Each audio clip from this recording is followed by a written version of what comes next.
प्रयागराज से खबर शाइस्ता परवीन से जुड़ा मामला है। बड़ा खुलासा हुआ है। पुलिस और एसटीएफ को अहम सुराग मिले हैं। शाइस्ता ने 3 प्रॉपर्टी डीलर से संपर्क किया था। अतीक अशरफ हत्याकांड के बाद ये संपर्क किया गया था। प्रयागराज में ही ठहरने का इंतजाम करने के लिए कहा गया था। गुर्गो के जरिए प्रॉपर्टी डीलर से संपर्क किया गया था। प्रॉपर्टी डीलर ने गुर्गो से बातचीत नहीं कराई थी। तो बड़ी खबर, अतीक अशरफ हत्याकांड के बाद जो शाइस्ता परवीन की बात सामने आ रही है, लगातार वो संपर्क कर रही थी प्रॉपर्टी डीलर से। एसटीएफ को अहम सुराग मिले हैं। शाइस्ता ने 3 प्रॉपर्टी डीलर से संपर्क किया। अतीक अशरफ हत्याकांड के बाद से ये संपर्क किया। प्रयागराज में ही ठहरने का इंतजाम करने के लिए भी कहा गया। गुर्गो के जरिए प्रॉपर्टी डीलर से संपर्क किया था शाइस्ता परवीन ने। गुफरान हमारे साथ सीधे इस खबर पर जुड़ चुके हैं। गुफरान, कई बड़ी बात सामने आ रही है और शाइस्ता परवीन किस तरह से एक्टिव है ये साफ तौर से नजर आ रहा है। अतीक अशरफ के बाद, हत्याकांड के बाद से एसटीएफ को अहम सुराग मिले हैं कि प्रॉपर्टी डीलर से भी लगातार संपर्क में रही है।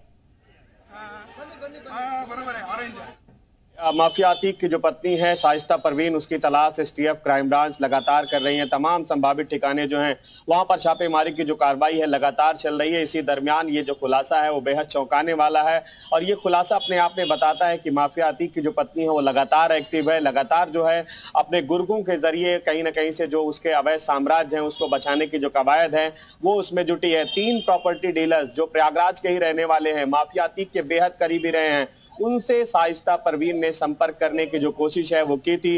उनको गुर्गों के जरिए उनको फोन भी गए थे। हालांकि जो प्रॉपर्टी डीलर थे वो कार्रवाई की जद में आ जाए इस बात की उनको आशंका थी। यही वजह है उन्होंने बातचीत तो नहीं की, लेकिन इस बात की जो जानकारी है जांच एजेंसी एसटीएफ के साथ साथ क्राइम ब्रांच को मिली है कि 3 शहर के जो प्रॉपर्टी डीलर हैं अतीक के बहुत करीबी रहे हैं, उनसे संपर्क किया था शाइस्ता परवीन ने गुर्गों के जरिए।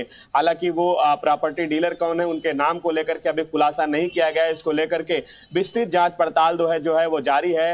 लेकिन जिस तरीके से ये खुलासा है वो अपने आप में बताता है कि माफिया अतीक की पत्नी जो है शाइस्ता परवीन अब उसके अवैध साम्राज्य को किसी न किसी तरीके से बचाने की जो कवायद है उसमें जुटी है। और उसने प्रयागराज में एक और जानकारी जो हुई है ये भी है कि प्रयागराज में उसने शरण भी मांगा था इन प्रॉपर्टी डीलरों से। हालांकि शरण भी उसको प्रयागराज में नहीं मिला, ठहरने के लिए कोई जगह नहीं मिली। इस तरीके की जानकारी शुरुआती जांच पड़ताल में आई है। तो सीधे तौर पर ये कह सकते हैं कि अतीक के बाद उसकी पत्नी जो है शाइस्ता परवीन उसके अवैध साम्राज्य को बचाने की जो कवायद है वो जुटी है। हालांकि प्रयागराज में उसको लगातार एसटीएफ और क्राइम ब्रांच की जो टीमें हैं, तमाम जो करीबी हैं, वहां पर छापेमारी चल रही है। इस वजह से कोई उसको शरण नहीं दे रहा है। यही वजह से है कि अतीक के जो करीबी प्रॉपर्टी डीलर थे उनसे उसने शरण मांगी थी। हालांकि वहां पर भी उसको ठिकाना नहीं मिला है। इस तरीके की जो पुख्ता जानकारी है ढूंढ रही है शाइस्ता परवीन, लेकिन ठिकाना नहीं मिल रहा है क्योंकि उसे पता है कि जितने भी करीबी हैं वो एसटीएफ के हत्थे चढ़ रहे हैं और खुलासे भी तमाम हो रहे हैं। बहुत शुक्रिया मोहम्मद गुफरान ये जानकारी हम तक पहुंचाने के लिए। इस